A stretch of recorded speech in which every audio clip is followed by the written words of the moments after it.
meydanırdı gönlüm açan seher.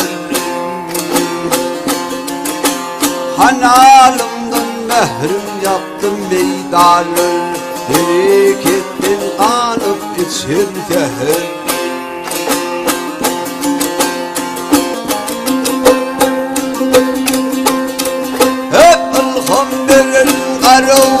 Sen karavun ömür boyu gereğin sen geri.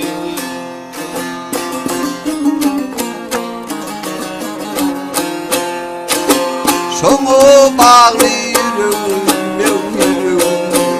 hazinanı coşup koşun seher.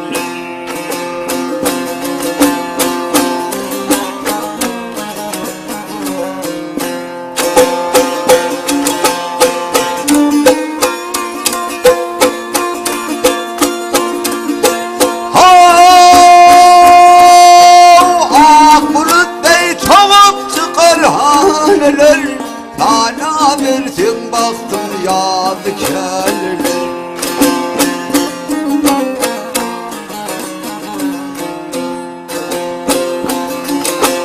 Akıllarım yarışı solur, gün huzur içinde ölür.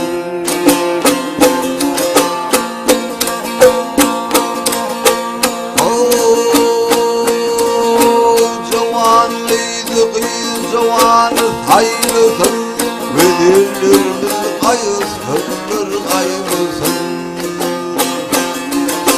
Ağaltının eşretlerini paylasın, kevün huzur için seher. Ağaltının eşretlerini paylasın, kevün huzur için seher. Hazinanı coşup koşun seher.